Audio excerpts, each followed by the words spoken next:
મુનસી મનોબરવાલા સંકુલ ખાતે ગઝલના રસાસ્વાદના સથવારી કાર્યક્રમનું આયોજન કરવામાં આવ્યું હતું। આ કાર્યક્રમનું આયોજન ડિસ્ટ્રિક્ટ એજ્યુકેશન ઓફિસ ભરૂચ અને મુનસી મનોબરવાલા સંકુલના સંયુક્ત ઉપક્રમે રાખવામાં આવ્યું, જેમાં ઉમાશંકર જોશી એવોર્ડ વિજેતા અદમ ટંકારવી, અજીઝ ટંકારવી, કિરણ જોગીદાસ, ઇમ્તિયાઝ મોદી અને દાઉદ પ્રેમી હાજર રહ્યા હતા અને એમણે ગઝલનું ખૂબ જ સુંદર રસપાન કરાવ્યું હતું। ડિસ્ટ્રિક્ટ એજ્યુકેશન ઓફિસર સ્વાતિબા રાઓલે આ કાર્યક્રમમાં હાજર રહી કાર્યક્રમની શોભામાં અભિવૃદ્ધિ કરી હતી। એમની સાથે એજ્યુકેશન ઓફિસર દિવેશ પરમાર પણ ઉપસ્થિત રહ્યા હતા। આ કાર્યક્રમ પ્રસંગે ટ્રસ્ટી આસિફ મંસૂરી દ્વારા ખૂબ જ સુંદર રીતે સ્વાગત સન્માન રજૂ કરવામાં આવ્યું હતું। ચિંતાની અંદર પણ ઘણી વેળા નિવારણ હોય છે, ક્યારેક મનની ધારણા ચિંતાનું કારણ હોય છે। ચિંતાની અંદર પણ ઘણી વેળા નિવારણ હોય છે, ક્યારેક મનની ધારણા ચિંતાનું કારણ હોય છે।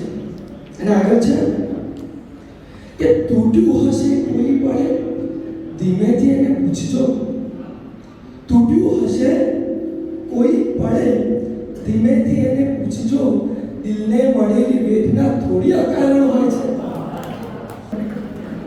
શાબ્દિક સ્વાગત પછી ઉપસ્થિત મહાનુભાવો પુષ્પગુચ્છથી સ્વાગત કરીશું।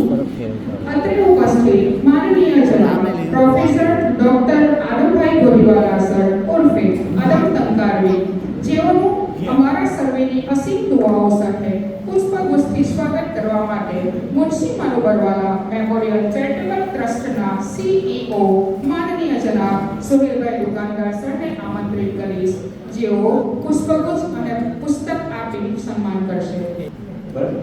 એમને કાફિયા કિરણબેનને ખબર છે કે કાફિયા શોધવા માટે એનું લિસ્ટ બનાવવું પડે અને હવે આ કાફિયાને કઈ રીતે આમાં પ્રયોજીશું એ વિચારવું પડે અને એ રીતે એમનું ચાલે।